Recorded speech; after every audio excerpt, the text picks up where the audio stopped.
સુરત શહેરના ઉમરા વિસ્તારમાં પોલીસે ગેરવર્તન મામલે એસીબી દ્વારા તપાસના આદેશ અપાયા હતા। 2 દિવસ પહેલાનો વિડીયો વાયરલ કરવામાં આવ્યો હતો અને તપાસ બાદ આજે કસૂરવાર હશે તેની સામે પગલાં ભરવામાં આવશે। સુરત શહેરના ઉમરા વિસ્તારમાં પોલીસે ગેરવર્તન મામલે એસીબી દ્વારા તપાસના આદેશ અપાયા। 2 દિવસ પહેલાનો વિડીયો વાયરલ કરવામાં આવ્યો હતો। તપાસ બાદ જે કસૂરવાર હશે તેની સામે પગલાં ભરવામાં આવશે। એસીપી મલ્હોત્રા દુકાનદાર અને અગાઉ પણ રાત્રિના 12 વાગ્યા સુધી દુકાન ચાલુ ન કરવા સૂચના આપવામાં આવી હતી।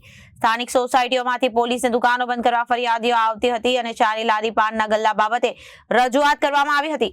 પોલીસ તપાસમાં જે પણ તે બહાર આવશે અને પોલીસની ભૂલ હશે તો તેના વિરુદ્ધ પણ કાર્યવાહી કરવામાં આવશે। જી સાહેબ, એક સીસીટીવી વાયરલ થયા છે, કઈ રીતે આખી તપાસ સોંપવામાં આવી?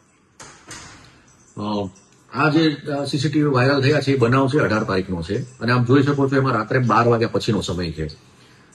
સ્થાનિક રહીશોની ફરિયાદોના આધારે ત્યાં જે પાનના ગલ્લા, ચાની લારીઓ છે અને ઈંડાની લારીઓ છે એ બધી લારીઓ 11:30 વાગે બંધ કરાવવાનું કામ પોલીસ કરે છે અને આ કામ છેલ્લા 1 અઠવાડિયાથી પોલીસ સતત સમજાવટથી કરી રહી છે।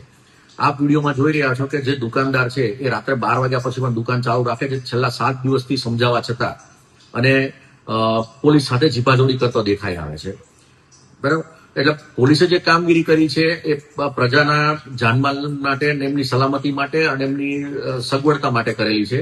આમાં પોલીસનું પર્સનલ કંઈ નથી અને જે કઈ કાર્યવાહી થઈ છે એ યોગ્ય થઈ છે। સર, તપાસ કઈ રીતે થશે? પોલીસ ગેરવર્તન કરતી દેખાય છે।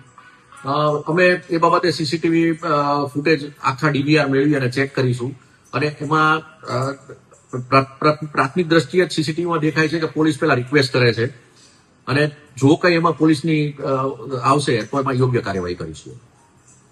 Reporter Arvind Rathod, Janadesh news, Surat.